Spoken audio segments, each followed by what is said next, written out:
Hi, hello, welcome to Maths Guru channel. How are you all? I hope you're all fine. ముందుగా ఈ వీడియోలోకి వెళ్ళే ముందు అందరికీ వ్యూవర్స్ అందరికీ ఫస్ట్ టైం చూస్తున్న వాళ్ళందరికీ ఫాలో అవుతున్న వాళ్ళందరికీ తొలి ఏకాదశి శుభాకాంక్షలు. ఓకే, నౌ ఈ వీడియోలో నేను చెప్పదలుచుకుంది ఏంటి అంటే యాక్చువల్గా తొలి ఏకాదశి గురించి అన్నమాట. ఆషాఢ మాసంలో వచ్చే ఏకాదశిని తొలి ఏకాదశి అంటారు. దీన్ని తొలి ఏకాదశిని శయన ఏకాదశి కూడా అని అంటారు. ఎందుకంటే తొలి ఏకాదశి రోజు నుంచి మహావిష్ణువు యోగ నిద్రలోకి వెళ్తారని ప్రజల నమ్మకం. మహావిష్ణువు యోగ నిద్రలోకి ఈ రోజు నుంచి యోగ నిద్రలోకి వెళ్తారని ప్రజల నమ్మకం. అంటే నిద్రలోకి వెళ్ళడం అంటే పడుకోవడం కదా. ఇప్పుడు శయనం అంటే ఏంటి? పాన్పు అంటే పాన్పు పైన పడుకుంటారు, శయన ఏకాదశి.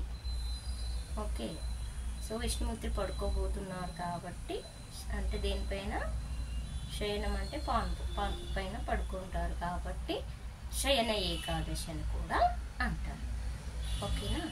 సో ఈరోజు ఏంటి స్పెషాలిటీ ఏంటి అంటే ఈరోజు తొలి ఏకాదశి రోజు మార్నింగే హెడ్ బాత్ చేసి తలస్నానం చేసి మహావిష్ణువుకి తులసి దళంతో పూజ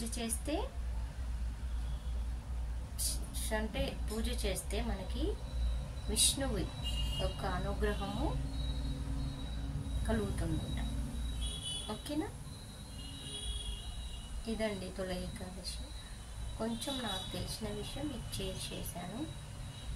ఇంకొక విషయం ఏంటి అంటే ఈ ఏకాదశి రోజు ఒకవేళ మీరు ఫాస్టింగ్ ఉంటే ఇంకా త్రూ అవుట్ ఇయర్ అన్ని ఏకాదశులకి ఫాస్టింగ్ ఉన్నట్టే అంట.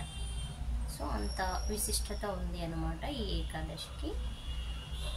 ఈ వీడియో మీకు నచ్చినట్లయితే లైక్ చేయండి, షేర్ చేయండి, కామెంట్ చేయండి. Thank you.